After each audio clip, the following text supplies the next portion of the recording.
Woody. Are we doing this? We're doing this! It's The Woody Show. The Woody Show. All right, welcome back, everybody. Hey. We are The Woody Show. As you're all very much aware, AlterEgo 2024 is happening. Paramore, The Black Keys, Bush, Sum 41, The 1975, 30 Seconds to Mars, Yellow Card, Lovely the Band, and more.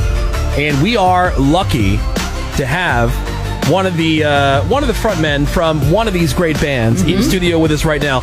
Mystery guest, will you please say hello? Hello.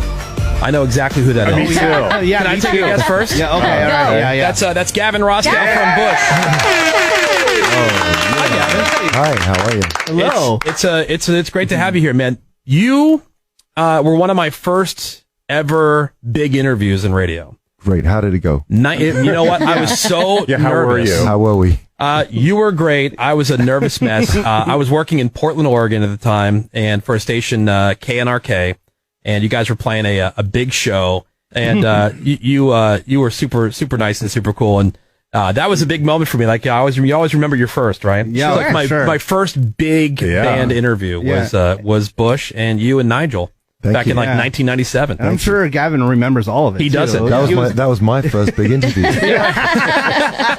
I'm with Woody. Well, Oh my God. It's Woody, finally.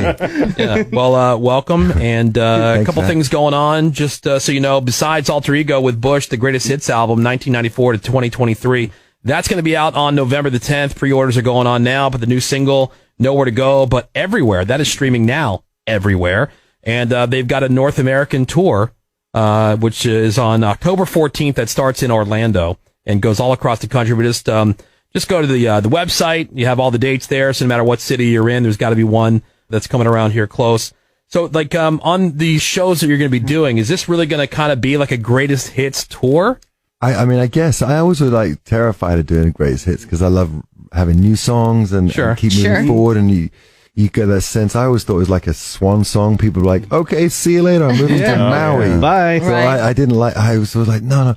But it's been really amazing to put it together and people's reactions. And so I think that, I've been reluctant to put it out. But now that set list will have to definitely reflect that record loaded. It'd be kind of fun to just play it where it's just, because there were still 4 that we left off there. So there's going to be even a deluxe greatest hits. There's a new genre. Oh, so we're doing a deluxe greatest hits. 4 new songs on the greatest hits. Like bonus tracks. Well, the 4 songs that were hits that didn't make on that record. Didn't even make the There cut. were 26. What didn't make the record?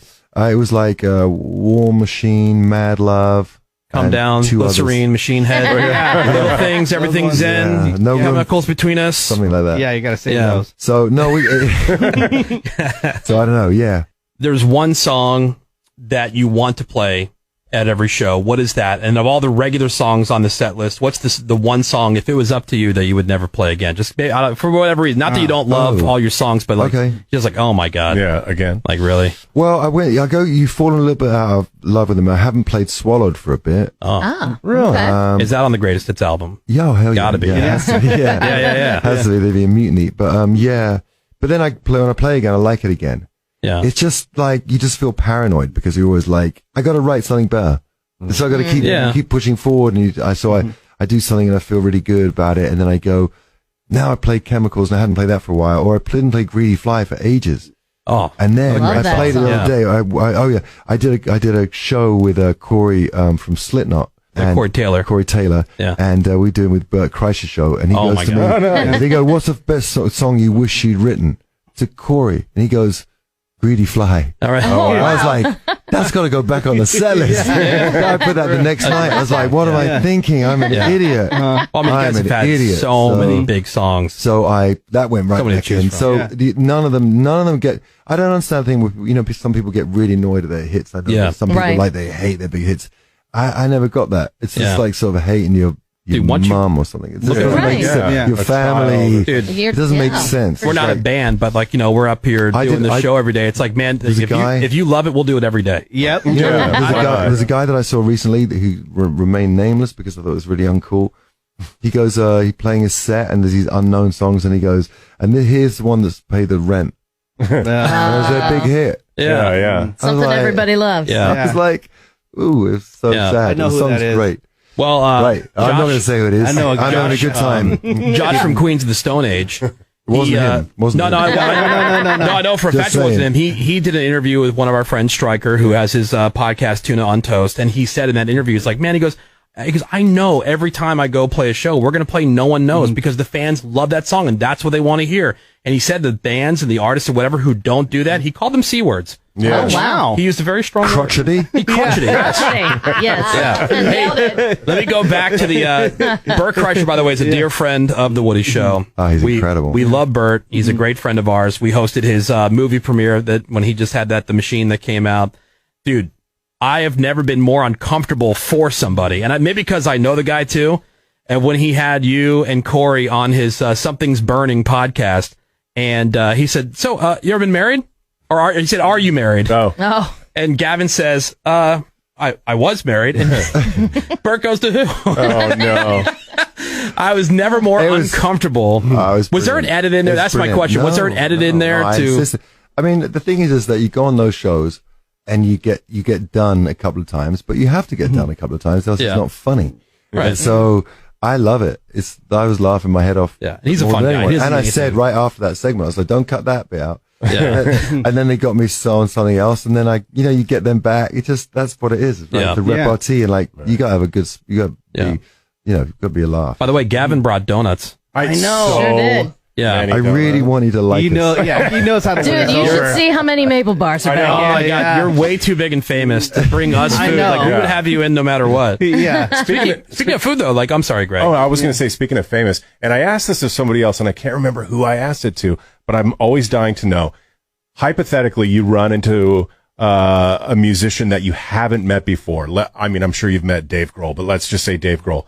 Do you guys act like you already know each other, or is it like, hey, Gavin, hey, Dave, or how does that work? I was talking about this with someone yesterday, that like dentists have a language. So musicians, we totally understand the process and understand things that other people won't know about, the kind of minutiae, the kind of real details of our lives. Right. So yeah, there's a shorthand, but also like the other thing that's a bit weird. If people know you and you're famous to them, a celebrity to them, there's always relaxed kind of social interaction already. A familiarity. Yeah, familiarity, exactly. That people feel relaxed. They don't know, you're not going to pop out and be someone else crazy. And, right. So yeah, there's a shorthand that comes with that for sure. That's so interesting. I'm still stuck on food over here. Okay, sorry. Because I heard that you're launching a cooking show. Really? Yeah. Haven't you been working on it? I'm an idiot. I'm an idiot. Why? Yeah. Hey, Little John's got a home and decorating show on HGTV. Why can't you have a cooking show? Yeah, sure. We could maybe do a collaboration. You could build a kitchen for me. Yeah. I was looking for things to do. I didn't have to leave home. I've got so many kids in LA at home that I have to go away so much for touring. And I thought, how smart would it be to create things that you don't have to leave home for? Yeah. Right. And the drag of it is that I do a clothing line, Sea of Sound, which is just starting to do really good, just coming out. And I'm trying to do this cooking show, which is like Rockstar Kitchen Chronicles. Is it like tour bus cooking, or is it like it's like full gourmet kitchen setup? Like what kind of stuff are you making? It's make bougie food that tastes really good, looks really good. Bougie home cook, and then just sit and ply people with alcohol and just ask them questions. God, that sounds like a dream. That's a Greg's dream right there. I'm like trying not to pass out right now. It's super straightforward. Wine and bougie food with Gavin Rossdale. I know. Okay. Invite us over. Yeah. We're down. Yeah. So we shot two episodes, and now I'm going to start in January. Well, where can you see it? Well, that's what we're just doing the deal now. And so there's some internal stuff going on because we have some big Israeli partners, for example. Super. So they're a little busy.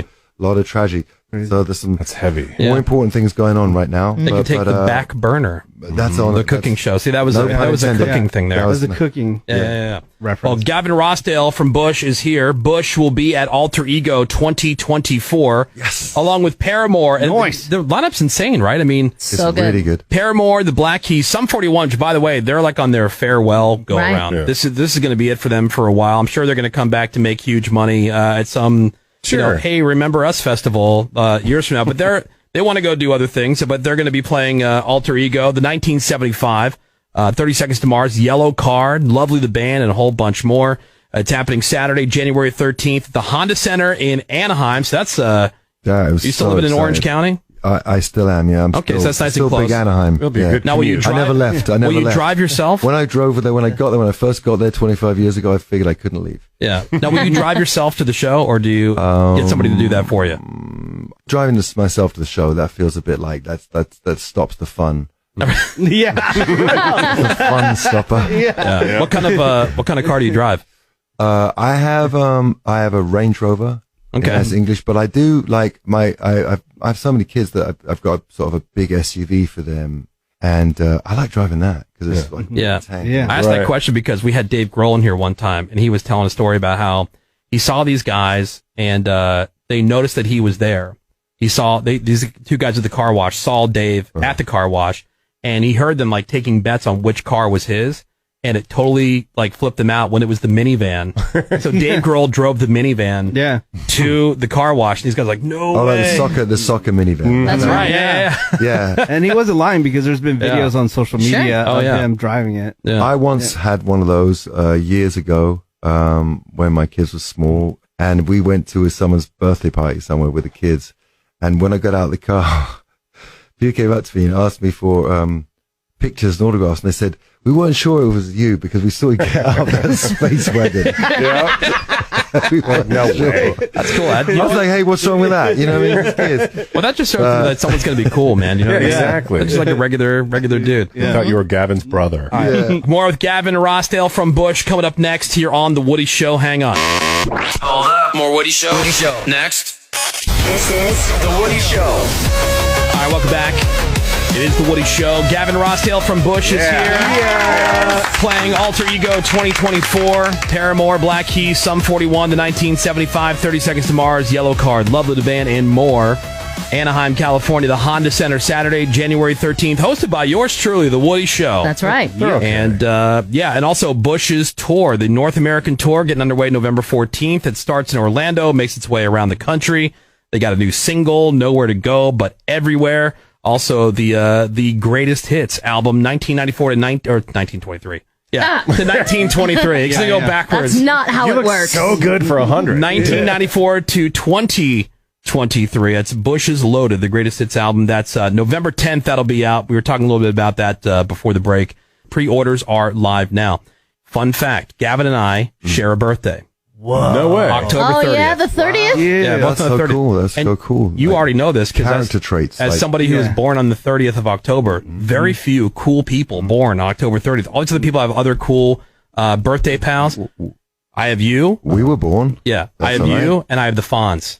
Henry Winkler. Henry Winkler. That's Yeah, I the remember epitome that. of Okay, cool. that's so that's Wink great. Dog. Yeah, Yeah, it's us my and friend Henry. Murphy Jensen, the legendary tennis player. Okay. Yeah. Take your word Oh, for you it. could, well, he's really into tennis. Oh, okay. How do you feel about pickleball? I mean, kind of taking some shine away from tennis. Yeah. You hate it? It feels like I do. the kind of the crazy golf of golf, and I don't like golf. But The crazy golf of golf. I don't like. To me, it's. I see a lot of people loving it, Yeah. and that's a great thing. It's just Yeah. it's just pure. Like you ski or you snowboard. Yeah. Yeah. You know what I mean?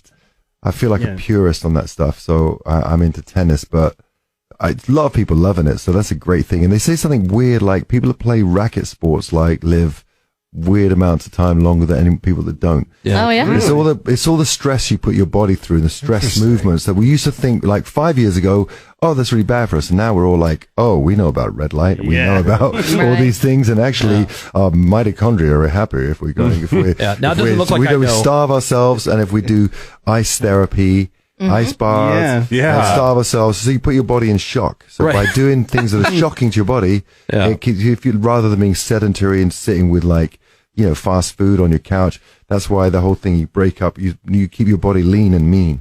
See, I'm Allegedly. sitting here nodding. Yeah, because you're looking right at me. I see you. Like I'm sitting here nodding along. But you wouldn't think it by looking at me. But I did play tennis, like growing up You and were as a kid. addicted And to I it. loved it. I played, and I actually was pretty decent at it. And the thing that makes sense, because I read a lot about working out you can get ripped by reading about it or thinking about it or talking about it, I'd look better than you. I would. Yeah. But, it's a lot of that. I've saved so many workout videos on Instagram that I've never gone back to. Let me run that set again. Yeah, let me get that never AI went back. workout. But like it's that short burst, high intensity stuff they say is really good, right? So that makes sense for, tennis or those racket sports. He's our own McEnroy. How old are you going to be this year? Too old, 58. 58? Wow. Dude, you look great. You really do. Thank you. You are the goal. It's all the tennis. But like, dude, being a rock star, being a good looking guy your whole life, like, do you have any insecurities? I'm riddled with them. That's a good question. Yeah. That's a mad question. Like, am I not human? I know, but like, you would think, like, okay, I'm not actually AI. Famous rock star, good looking guy. I mean, but I'm built on madness and fear, Yeah. Like the fear of what? Like fear of failing? Like that's a big thing for me. The fear of not fulfilling my own potential, the fear of sort of not reaching my goals, that certain stuff. I'm not a perfectionist, like everything has to be perfect, but I have to be headed in the right direction. Yeah. To do stuff. So, I always think it's interesting talking to people who so many people look up to, and they think, everybody's got this, everybody's got a perfect life besides them, right? They see these famous people, oh man, their life, it's got to be so easy. And I'm always interested to find out, like, I mean, it makes no sense when you think of it really honestly. Like, you think it looks someone like one of the greatest men we ever had, grace us, Anthony Bourdain.